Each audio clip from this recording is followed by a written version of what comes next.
This is the Ielts listening test. You will hear a number of different recordings and you will have to answer questions on what you hear. There will be time for you to read the instructions and questions, and you will have a chance to check your work. All the recordings will be played once only. The test is in 4 parts. At the end of the test, you will be given 10 minutes to transfer your answers to the answer sheet. Now turn to Part 1.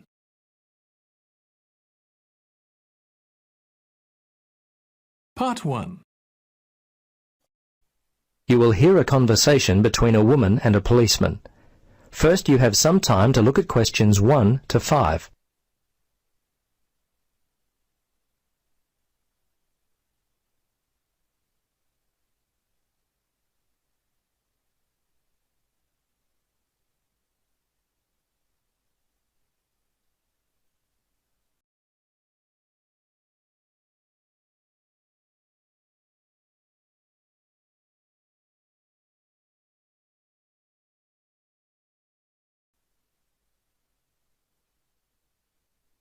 Now, listen carefully and answer questions 1 to 5. Good morning, Bumley Police Station. How can I help you? Yes, I need to report a stolen bag. Just a moment and I'll put you through to Lost and Stolen Property. Hello, Sergeant Rhodes speaking. Can I help you? Yes, hello. I'd like to report a stolen bag. Okay, a stolen bag. We've been getting a lot of these lately. I'll need to get some details. Let's see, when was the last time you had your bag? Well, about 2 hours ago. I just can't believe this has happened. I take it everywhere with me. It was given to me as a graduation present. I'm just so upset. Yes, I know. It's very frustrating. It seems like I put it down for a second, and then it was gone. Yes. Look, the good news is that most of the stolen bags in our area are found, usually without the money. So I'd be surprised if you don't get it back later. Tell me, what does the bag look like? Well, it's dark blue, cylindrical. It has 2 carry handles either side of a zipper on top.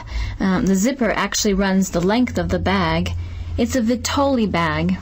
Okay. Are there any other identifying marks on the bag?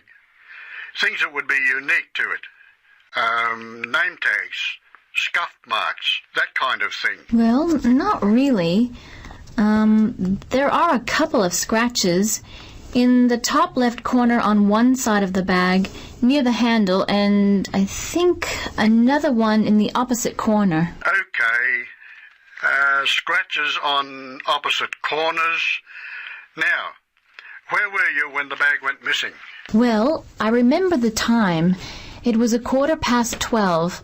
Oh, no, actually, it was a bit after that, more like 12:25, because I was supposed to meet one of my friends for lunch at 12:30. Anyway, I was standing outside the supermarket when all of a sudden a group of teenagers came walking past. They must have been heading towards the cinema. They seemed to be in a hurry and probably late for the movie, so I stepped aside to let them by. When they'd passed by, I reached down to pick up my bag, and it was gone. I see. Now, can you remember the contents of the bag? Yes, let's see, my passport and some traveler's checks. Fortunately, I was carrying my camera, and I had my wallet in my pocket. They're the main valuable things. Okay. Anything else at all? Let's see. No, I think that was it. Oh, a few pens, but that's all really. As I say, nothing of real value. Okay. I'm going to have to get your details. Are you here on holiday? Yes, as a matter of fact, I am. I'm visiting from Canada. I've been here for 3 weeks already, but I'll be here for another month. Before you listen to the rest of the conversation, you have some time to look at questions 6 to 10.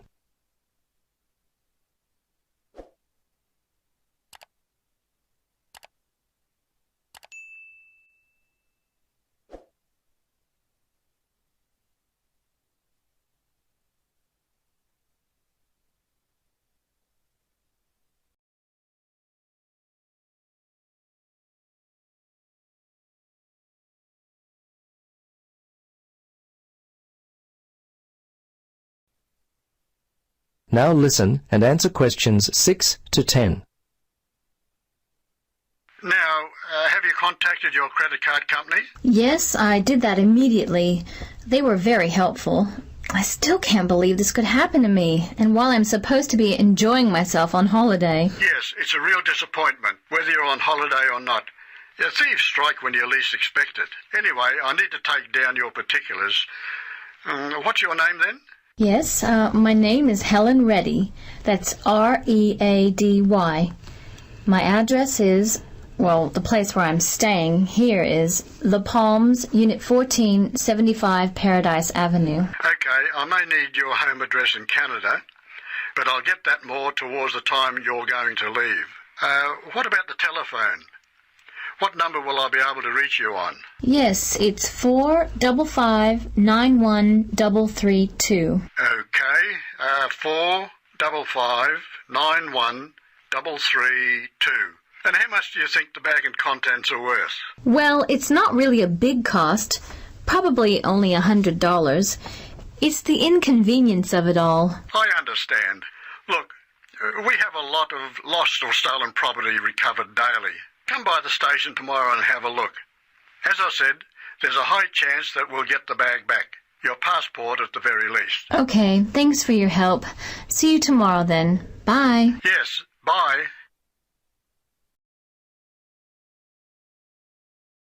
That is the end of part 1. You now have 1 minute to check your answers to part 1.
Part 2.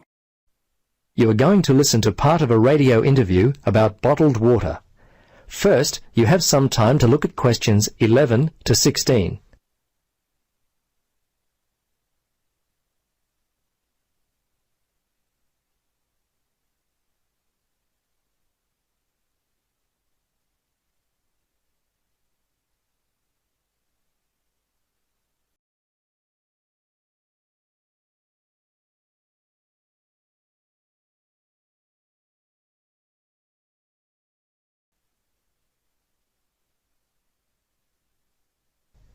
Now listen and answer questions 11 to 16.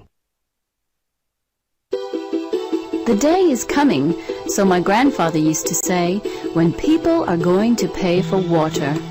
Well, that day has come. Bottled water. How did it come about? Why are people prepared to pay for something that, up until only recently, has been completely free? With me in the studio is Bill Gilroy, founder of UK Water Starters, who promises to shed some light on this topic. Welcome, Bill. Thank you, and hello everyone. I dare say that not many of your listeners will be aware of this, but the bottled water market in the UK was actually first established a long time before your grandfather. In fact, it was established almost 2 centuries ago when the beneficial properties of mineral and spring water were recognised. The idea of bottled water meant that people would benefit from it without having to actually travel to the particular spring or well. We humans need water. The human body is actually 2/3 water. Yes, we're about 66% water, and that water must be continuously replaced. In fact, on average, we lose 1/3 of a litre of water on a daily basis just through normal breathing. Nutritionists say we need to drink at least 2 litres of water a day. This need for water for the body ensures the bottled water industry will be around for a long time. Now, historically, the bottled water market gradually developed.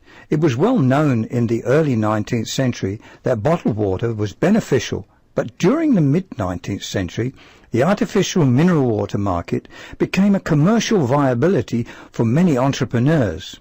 Later on that century, this led to the emergence of the soft drink market as we know it today, which of course is a very large and sophisticated market. Underlying the move from the artificial mineral water to soft drinks was a fundamental change in the use of the product. Whilst in the early days mineral waters were drunk for their medicinal values, soft drinks are, of course, drunk primarily for their ability to refresh and to be enjoyed. As a result of this move, bottled mineral water, without any sweetening agents added, steadily became unfashionable, and the market by the 1960s had declined to an almost non-existent level in the UK.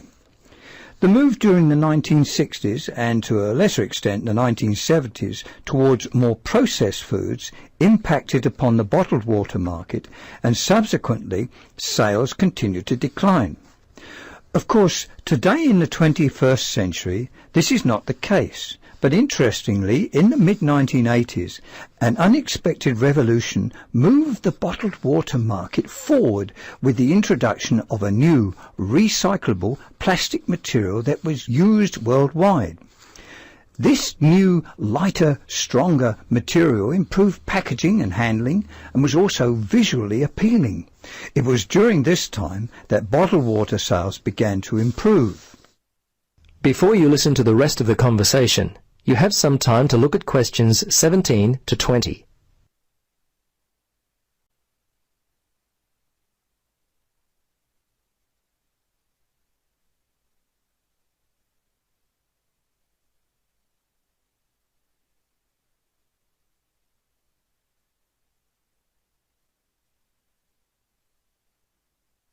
Now listen and answer questions 17 to 20. So, Bill, tell us what's led to the present-day popularity of bottled water. Well, as your listeners would know, bottled water in recent times has become very popular again. Some of the factors which have led to a resurgence of interest in bottled water are related to the growing use of wine alternatives, with many main meals served in restaurants. There is a growing number of people who simply don't like wine. Instead, they prefer bottled waters in one form or another. Although Grandpa used to mutter about people paying for water, price has never really played a part because people expect to pay a little extra when dining out. In addition, with air travel becoming less expensive, huge numbers of people started to travel abroad to places where bottled water was readily available and often considered the only safe water to drink. Of course, there are some few who bring their own water from home, but as you know, water is extremely heavy to carry in large quantities. In the early days, the catering and restaurant markets used to be the main purchasers of bottled water. Before long, however, supermarkets began to capitalise on in-home consumption, and the UK bottlers began local manufacturing. The market today, in total, consumes in the region of 50 million litres, which equates to about £30 million sterling. Of course, part of this total goes through the catering markets. The take-home sector, comprising both corner stores and the major supermarkets, account for the other half. I'd now like to shift focus a little and briefly talk about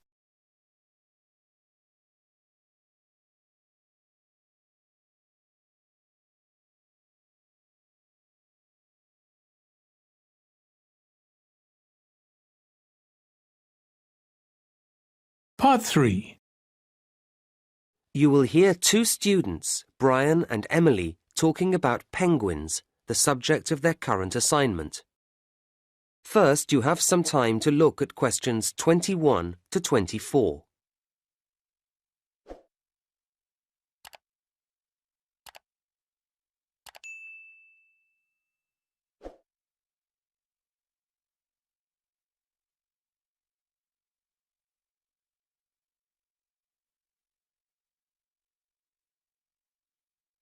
Now listen to the first part of the conversation and answer questions 21 to 24. So, Brian, how have you been doing with your reading on penguins? Not too bad, Emily. And you? Yeah, okay. I hadn't realised there were so many differences between the various types of penguin. No, nor had I. Anyway, I started with the Gen 2. And me with a rockhopper. And it turns out they're rather cautious. Not scared of swimming, I trust. Oh no, but they don't like going about at night. Scared of the dark, I suppose. And if they're climbing over some rocky landscape, they'll only jump if they have to. And even then they'll look carefully down and spend time deciding whether to or not. Is that common? I don't think so. The rockhopper will have a quick look if it's somewhere they haven't dropped down before, but they don't seem timid. In fact, they're pretty determined, and if they're trying to get up somewhere, they grip onto the stones with their slightly hooked bills, as well as their nails when the surface gets very steep. Nothing stops them. Interesting. Because the other type I looked into, the Magellanic, tend to stick to the beach rather than going inland. So you see them walking along with their flippers at their sides or a bit forward. If they come across something they haven't seen before, they cock their head first to one side, then the other, peering out of each eye in turn, as if they don't quite believe anything until they've double-checked it. And then, when they call to each other about anything, they arch their backs strangely first, before making a very loud noise indeed. Oh, because the king penguin stands very upright when it calls. And they have the longest flippers, which they hold towards the ground, as if they're worried about falling over. But it's quite dignified too. I think they're my favourite type. Uh-huh. Now you have some time to look at questions 25 to 30.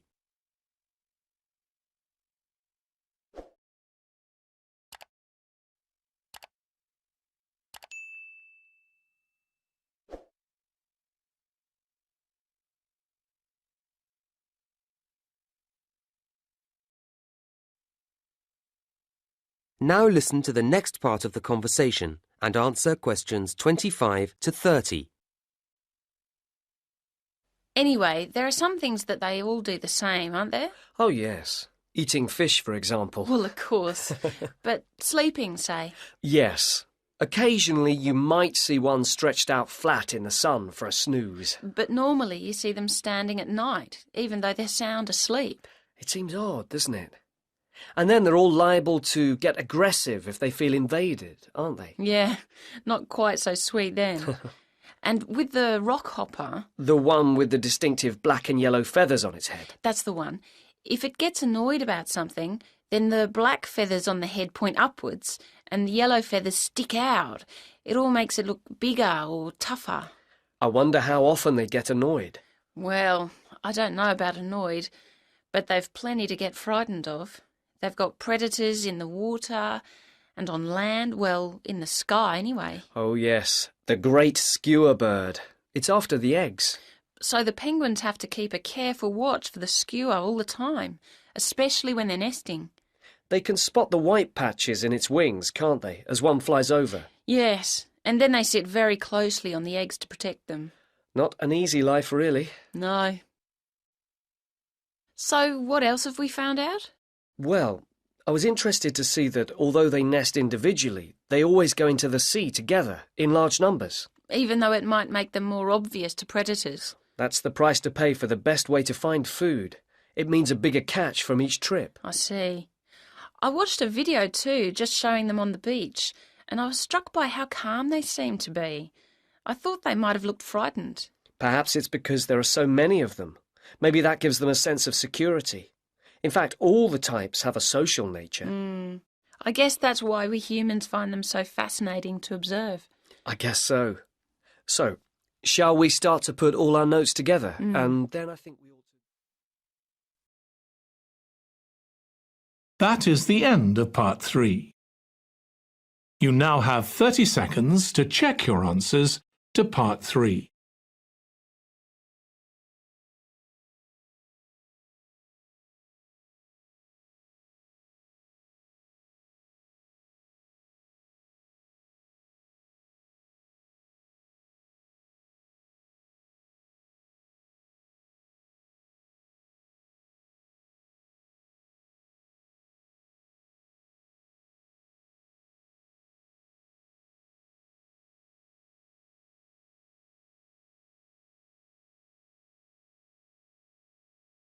Part 4.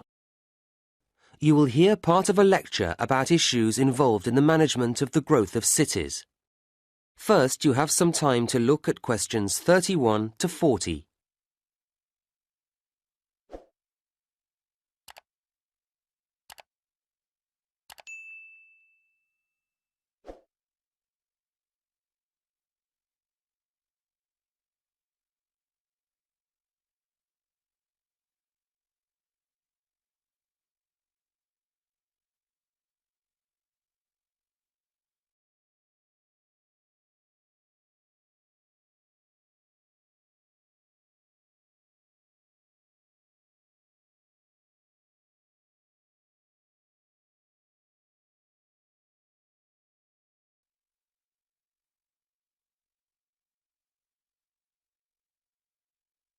Now listen to the lecture and answer questions 31 to 40. Now, a key issue in the ability of cities to grow is the question of housing. However, quality is as important as quantity here. But that isn't to say that this is easy to guarantee, and the development, or at least the spread, of many modern cities is marked by the sprawl of slum or shantytown housing. Governments are, of course, keen to address this, but the tendency to demolish them has often proved disastrous, as it doesn't solve the problem unless satisfactory replacements are ready for the inhabitants. What I'm saying is that suitable housing projects have to be lined up to accommodate these otherwise displaced people. And suitable is the key word here. All too frequently, there isn't real consultation, only token gestures. If the residents aren't fully involved, they are unlikely to find the resulting development appropriate to their needs. People need to feel reasonably independent, and strategies for providing accommodation schemes work much better if an approach rooted in self-help is applied. People value things more when they have been part of bringing them into being. At the same time, residents can't do everything for themselves, or not well enough anyway, and so governments need to accept that a number of services will always have to be laid on. These would include electricity and water and so on. From the other side, residents need to feel able to commit. Migrants are essential to the growth of cities, bringing rapid increases in population, skills and income. But they need to have a sense of security, of long-term commitment to the city, if they are to invest money in building or buying houses. Developing this sense of commitment isn't straightforward, and it takes time. It's complex and involves several factors. People need to feel they belong, and unfortunately too many governments fail to appreciate that community values are a crucial component of that. Sadly, there are too many housing schemes which don't work. People drift away, or the whole place becomes crime-ridden. It's easy to be wise after the event, but it is worrying that a lot of housing is put up without analysis having been carried out to examine how much employment is going to be available for people.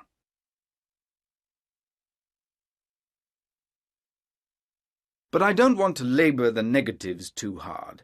Such difficulties as there are challenges, and challenges that can be, and often are, overcome. And cities are, I believe, a good thing.